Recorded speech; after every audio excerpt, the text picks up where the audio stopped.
en todas las consultas es estrictamente obligatorio que nosotros tomemos peso, tomemos la talla, para revisar que la mujer suba de acuerdo al peso que le corresponde.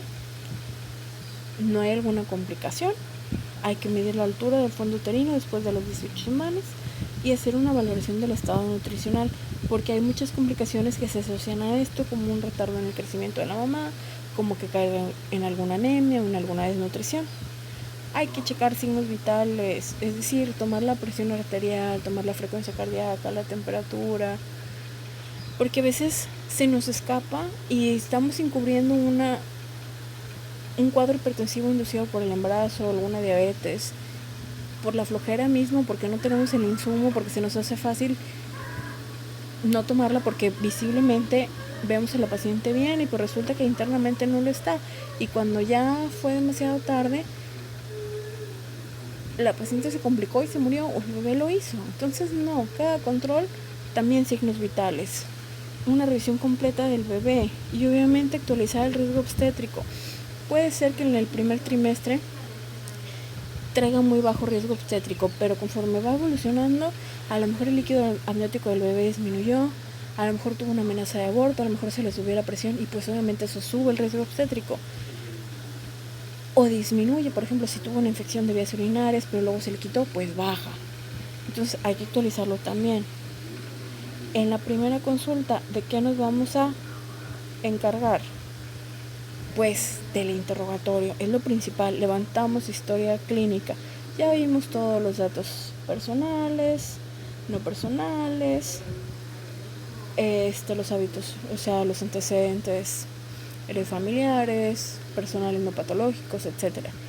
Entrando al interrogatorio obstétrico, tenemos que preguntarle ella, ¿cómo está ella? ¿Cuáles son sus antecedentes personales? Mamá, papá, con diabetes, con presión alta, con algún problema de cáncer en la familia. ¿Qué es lo que come? Si se ha enfermado antes, si la han operado, si ha tenido abortos, si ha tenido cesáreas, si tiene alguna complicación, en qué trabaja, porque puede ser que ella sea alguna obrera o sea médico, o trabaje en alguna planta donde se inhalen vapores y gases tóxicos. Y bueno, pues todo lo referente a desde el motivo de consulta, si tiene dolor, si no le duele la cabeza, o tiene algún signo relevante. Entonces, en los antecedentes o en la entrevista obstétrica preguntamos a qué edad fue su primera regla, es decir, la menarca.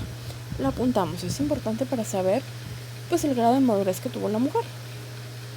La fecha de última regla para sacar la edad gestacional en días, en meses y años. Por ejemplo, si mi fecha de última regla fue el 18 de abril, pues ponemos 18/04 del 2019. Y ya estoy embarazada, pero no, o sea, pones aquí por días, por meses y años. Y ponerle por un lado si es confiable o no, es decir, ¿es regular la mujer o no es regular? ¿Se acuerda bien de su fecha de última regla o no se acuerda? Porque a veces hay mujeres que pues realmente no llevan un registro de cuándo fue el día que dejaron de menstruar o cuándo fue el día que simplemente ya no menstruaron. De buenas a primeras dicen, es que ya no me acuerdo, tiene como 2 meses, pero no se acuerdan el día y eso dificulta el llevar un buen control porque ya no puedes tener un buen registro de la gestacional, etcétera. Otro dato es las características de su regla. Si esta regla es regular o irregular, ¿cuánto dura?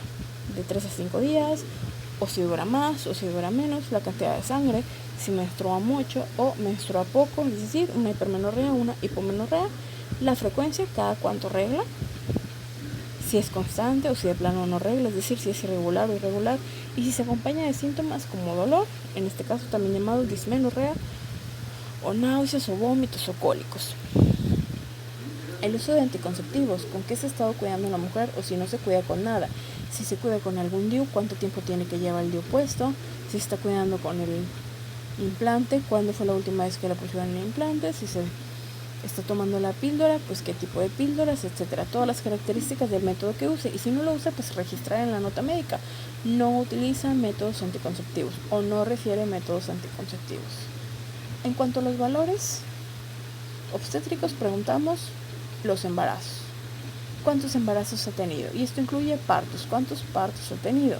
¿Cuántos abortos ha tenido? Porque a veces luego a la mujer le preguntas, señora, ¿cuántos embarazos ha tenido? No, pues 3. Y luego ya acabas el interrogatorio y te dice, sí, es que fueron 2 partos y pues con este ya son 3. Pero también tuve un aborto. Y pues los abortos también cuentan como gestas. ¿Cuántas cesáreas? Si ha tenido enfermedades de transmisión sexual, como SIDA, como sífilis, etc.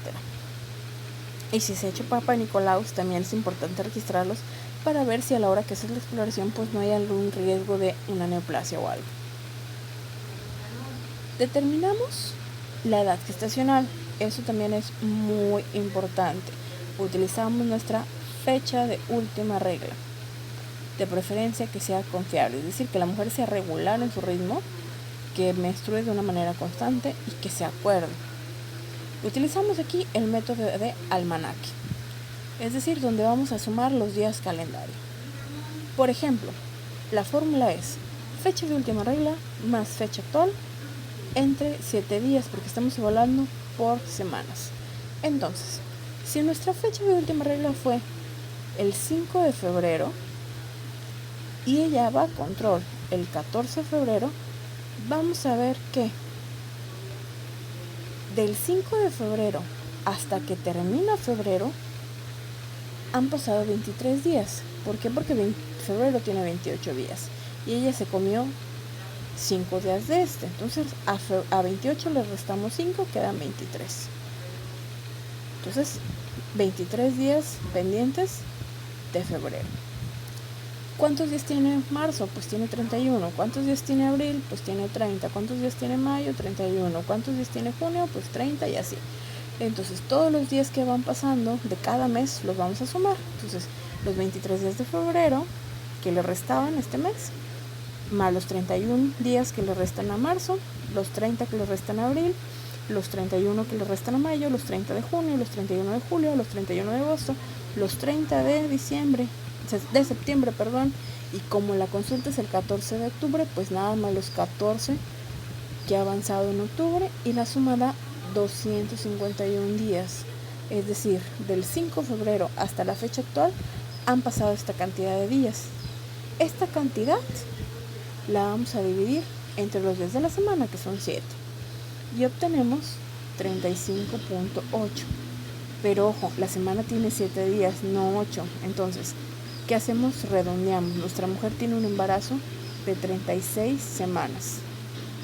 Si tiene 35.2, si tiene 35.3, 35.4, 35.6, es válido. Pero una vez que llega a 35.8 o cualquiera que siga después del punto 7, se redondea al siguiente semana.